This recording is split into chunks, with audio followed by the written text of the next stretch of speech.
حضرت میاں شیر محمد شرک پوری علیہ رحمہ فجر کی نماز کے بعد یہ ٹوٹیاں نہیں جس طرح ہوتی تو وہ چھوٹا سا برآمدہ تھا تو برآمدے کے اوپر بیٹھ کے وظائف کرتے تھے اور پھر اشراق کی نماز تک وہاں بیٹھتے اور پھر تشریف لے جاتے. گرمی کی شدت تھی تو حضرت فرائض کی ادائیگی کے بعد وہاں چلے گئے تو نمازیوں نے آپس سے مشورہ کیا کہ یار حضرت کو عرض کریں کہ بارش کے لیے دعا کی جائے. تو حضرت جا کے وہاں اپنے وظائف میں لگ گئے تو انہوں نے کہا چلو ہم مسجد کے سین میں کھڑے ہو جاتے ہیں, حضرت توجہ کریں گے تو عرض کریں گے. تو جتنے نمازی تھے وہ سارے صحن میں کھڑے ہو گئے اور برآمدے کے اوپر میاں صاحب وظائف میں لگے.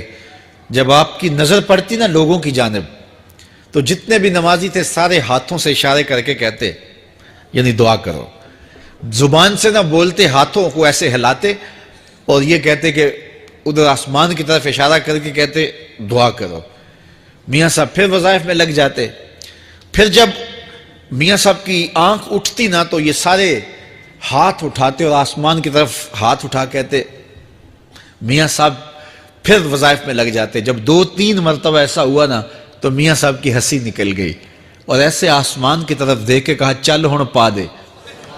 کہتے ہیں بس یہ بات کہنے کی دیر تھی کہ چھم چھم می برسنے لگا. تو جب کوئی حضور کا ہو جاتا ہے تو رب اس کو اپنا محبوب بنا لیتا ہے.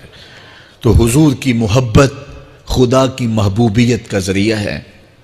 اس لیے ہمیں حضور کا پیار اپنی روحوں میں موجزن کرنا ہے, حضور کی محبت اپنی روحوں میں اتارنی ہے, اور محبت اپنے تمام تر تقاضوں کے ساتھ جب روح پذیر ہوگی تو پھر ہمارا انداز زندگی بھی سنور جائے گا, ہماری آخرت بھی سنور جائے گی. محبت کے من جملہ تقاضوں میں سے سب سے بڑا تقاضا محبوب کی اطاعت ہے کہ بندہ جس سے پیار کرتا ہے اس کی بات مانتا ہے.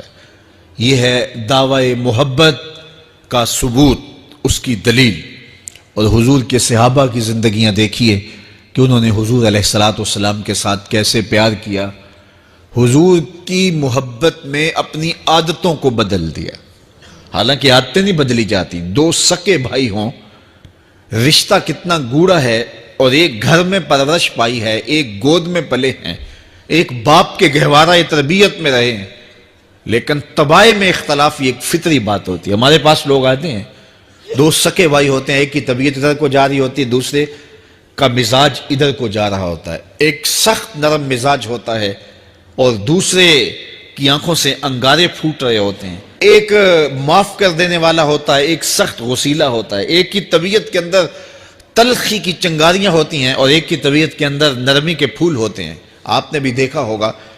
تو یہ ایسا ہوتا ہے. اب اسی طرح کھانے پینے کی چیزوں میں طبائع کا اختلاف یہ فطری بات ہے. ایک کو ایک چیز پسند ہوتی ہے, دوسرے کو وہ چیز پسند نہیں ہوتی ہے. بعض اوقات ماں کو مسئلہ ہوتا ہے کہ یہ چیز اگر میں تیار کرتی ہوں تو میرا دوسرا بیٹا نہیں کھاتا, تو اس کے لیے بعد سے الگ سے کوئی چیز تیار کرنی پڑتی ہے کہ اس کی ڈیمانڈ یہ ہے اور میرے اس بیٹے کی ڈیمانڈ یہ ہے.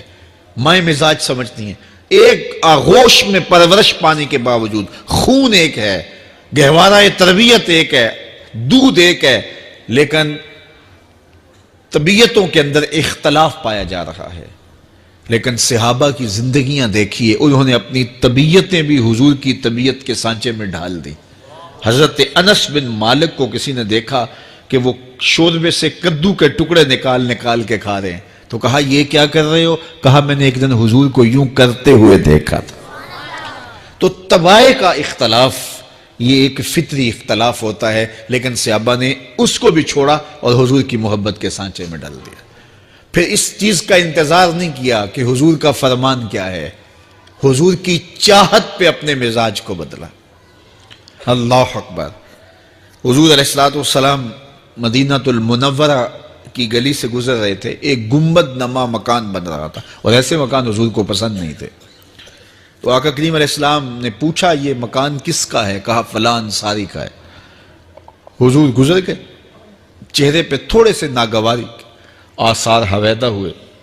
کسی نے اس صحابی کو بتا دیا کہ حضور گزرے تھے, تیرے مکان کو دیکھا, شاید پسند نہیں آیا.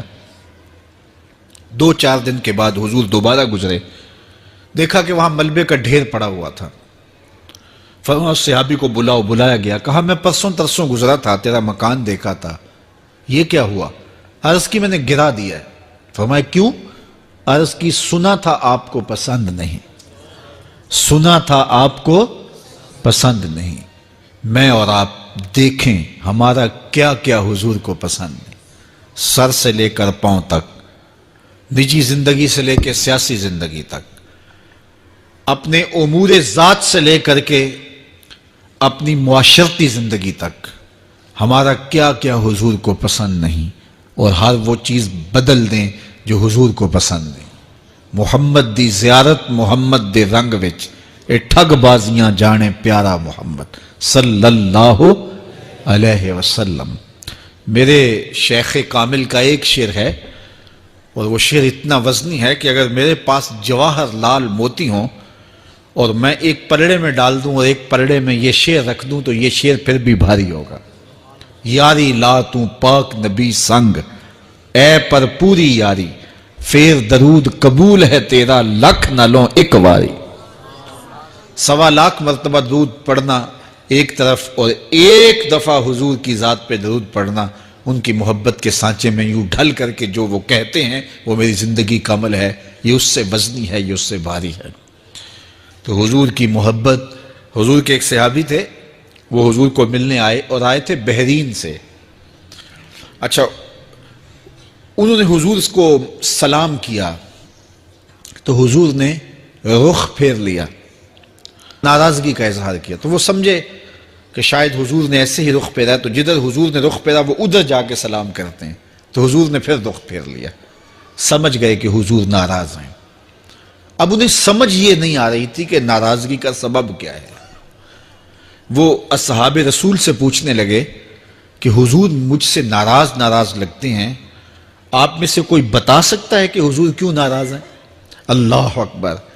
آج تو کوئی بڑا باپ ہو، مرشد ہو، استاد ہو، ناراض ہو جائے اور شاگرد کو ناراضگی کی وجہ معلوم نہ ہو تو وہ الٹا ناراض آگے سے ہو جاتا ہے کہ میں نے جرم کیوں کیا ہے کہ استاد کا مزاج بگڑ گیا ہے۔ اللہ اکبر! لیکن ذرا دیکھیے، رنگ دیکھیے محبت کے، وہ صحابہ سے پوچھتا پھرتا ہے کہ حضور مجھ سے ناراض ہیں، مجھے بتائیے کہ کیا سبب ہوا؟ تو انہوں نے کہا کہ یہ تیرے ہاتھ میں جو سونے کی انگوٹھی ہے، اس سے حضور ناراض ہیں، کیونکہ حضور اس کو منع کر چکے ہیں۔ امت کے لیے سونا چاندی حضور نے امت کے مردوں کے لیے منع فرما دیا، صرف 4.5 ماشے سے کچھ کم کی انگوٹھی چاندی کی، اور وہ بھی عدد میں ایک ہو، شریعت نے جائز رکھی ہے۔ اگر 2 ماشے کی 2 ہوں گی تو پھر بھی جائز نہیں۔ عورت کو جائز ہیں 10 انگوٹھیاں پہنے، سونے کی پہنے، چاندی کی پہنے، یہ اس کا زیور ہے۔ مرد کو زیور کی ضرورت نہیں ہے، زینت کی ضرورت نہیں ہے، لہٰذا مرد کے لیے ایک انگوٹھی رکھی گئی ہے، وہ بھی اس لیے کہ اگر وہ کہیں مشکل میں ہو تو اس کو بیچ کر کے 2 وقت کا کھانا لے سکے۔ باقی اس کے لیے انگوٹھی 4.5 ماشے سے کم کا چاندی یا سونا 1 ماشا ہی کیوں نہ ہو، اس کے لیے جائز نہیں ہے۔ تو اس نے سونے کی انگوٹھی پہن رکھی تھی، لیکن اسے حرمت کا پتہ نہیں تھا، تو اس نے کہا کہ حضور مجھ سے کیوں ناراض ہیں؟ تو صحابہ نے کہا شاید یہ اس انگوٹھی کی وجہ سے ناراض ہیں۔ تو اس نے یہ نہیں کہا کہ مجھے تو پتہ ہی نہیں تھا، میرا کیا قصور؟ خیر، اس نے انگوٹھی اتار کے حضور کو پیش کرتے کہا حضور آپ اس وجہ سے ناراض ہیں؟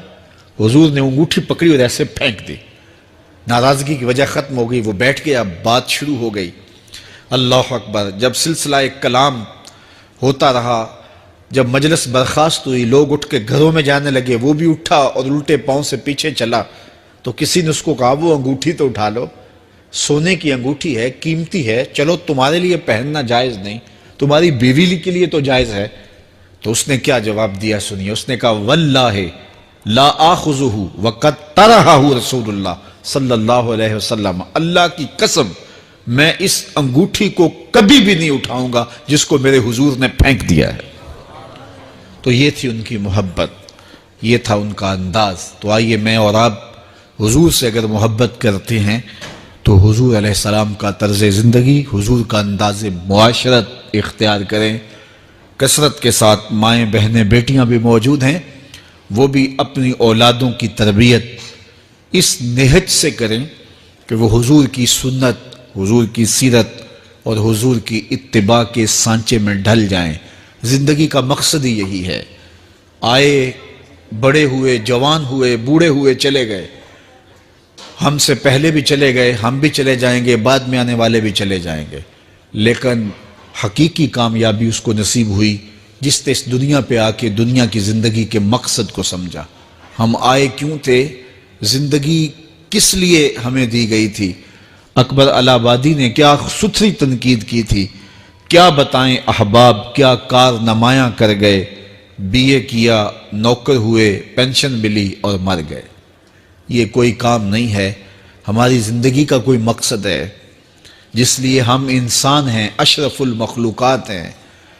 دیکھیے گدھا سارا دن بوجھ اٹھاتا ہے، اللہ اکبر۔ میرے صاحب نے ایک گدھے سے بھی ایک موازنہ کیا ہے کہ سارا دن جو ہے وہ بوجھ اٹھائے اور کام کرے، اور پھر مالک اس کو غذا بھی نہ دے، وہ جا کے روڑیوں سے اور باہر سے جا کے چر کے پھر آ کے کام مالک کا کرے، مالک اس کو دے بھی نہ، اور وہ باہر سے کھا کے آئے اور کام مالک کا کرے۔ تو اگر بندہ ہو کے، انسان ہو کے اگر نہ کرے تو میرے حضور نے ایک لمبی ربائی ہے، اس میں آخر میں لکھتے ہیں، تو چنگا یعقوب یا کھوتا تینوں شرم نہ آوے، کہ اگر وہ ایک گدھا بھی کام کرے، اپنی پیٹھ پہ بوجھ لا دے، اور تو اپنے مالک کے لیے کچھ نہ کرے، اور ساری نعمتیں مالک نے تجھے دی ہیں اور عزتیں اور آبرویں تیرے نام کی ہیں، اور تو اس کا حق ہی ادا نہ کرے، تو پھر کس طرح تیرے سے؟ تو پھر اولئک کل انعام بل ہم اضل، فرمایا تو چوپایا ہے بلکہ چوپایوں سے بھی بدتر ہے۔ تو میں اور آپ اپنے آپ کو انسان ثابت کریں، آج موقع ہے۔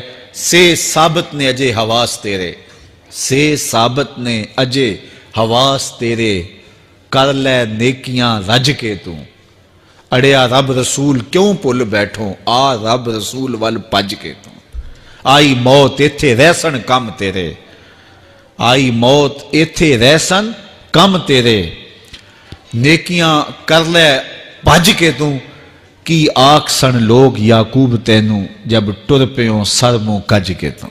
وہ وقت آئے گا جب تنیاں باندھ دی جائیں گی، جب دونوں جانب سے کفن باندھ دیا جائے گا، پھر پردہ ہٹا کے دیکھا جائے گا، پھر بند کر دیا جائے گا۔ وہ لمحے کتنے دردناک ہوں گے، وہ گھڑیاں کتنی دردناک ہوں گی۔ آج مجھے اور آپ کو اللہ نے موقع دیا ہے، تو آج حضور کی سیرت کو اپنانے کا، اپنی روحوں میں اتارنے کا عزم کر کے اس